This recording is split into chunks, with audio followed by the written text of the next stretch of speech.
Suñu presse à la présentation, Aïchatou Pape. Bonjour, la journée sans presse décrétée par les médias est largement commentée par les quotidiens reçus ce matin. Journée sans presse bien suivie, boycott des activités gouvernementales mercredi et jeudi, informe le journal Bës Bi Le Jour qui met à sa une quand on s'empresse de tuer les médias. Reporters sans frontières, l'UPS et UNSES appellent à un dialogue. Une rencontre entre la coordination des associations de presse et la société civile retenue ce jeudi. Signal fort, titre le journal Le Quotidien. Walf seul parmi les grands médias n'a pas suivi le mot d'ordre. Amadou Ba, ancien premier ministre du Sénégal, demande au parti de trouver une solution.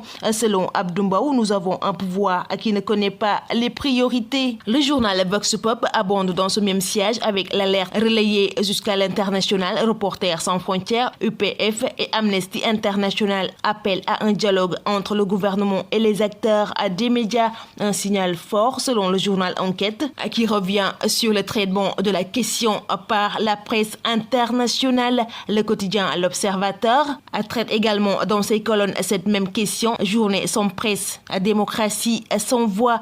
Faisons le bilan de la journée et le retentissement à l'international. Le journal traite également l'audition de la belle-mère de Macky Sall et les détails de l'affaire. Après la belle-mère du président Macky Sall, Adama Faye face aux enquêteurs. Aujourd'hui, le journal Sud Quotidien s'intéresse sur la réactualisation du règlement intérieur de l'Assemblée nationale et revient en première page vers une procédure d'urgence. Le quotidien Les Échos estime que le règlement intérieur de l'Assemblée nationale sera modifié vendredi. La session extraordinaire ouverte hier, la commission technique se réunit aujourd'hui avec une loi portée par 79 députés. Walf Quotidien s'intéresse à la distribution des postes au sein de la coalition présidentielle et met à sa une le coup-feu de Diomaye président. Le quotidien national Le Soleil revient sur le domaine public maritime avec le rapport remis au chef de l'État. Le président de la République réaffirme son engagement à procéder à une rectification rigoureuse sans acharnement mais avec fermeté afin de retrouver l'orthodoxie et garantir un accès libre au domaine public maritime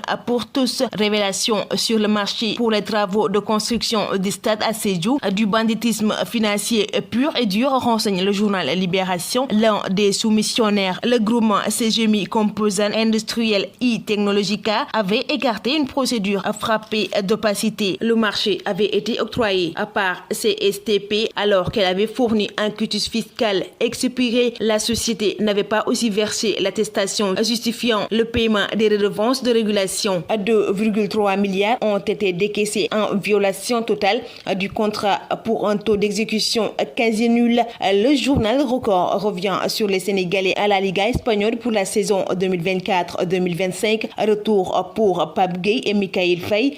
Partie 6 pour retrouver ses ascensions. Le quotidien traite également dans ses colonnes la finale de la Supercoupe d'Europe. Un premier titre pour Mbappé et le Real cette saison, s'interroge le journal. Mesdames et messieurs, bonne lecture. Suñu presse vous est offert par Air Sénégal.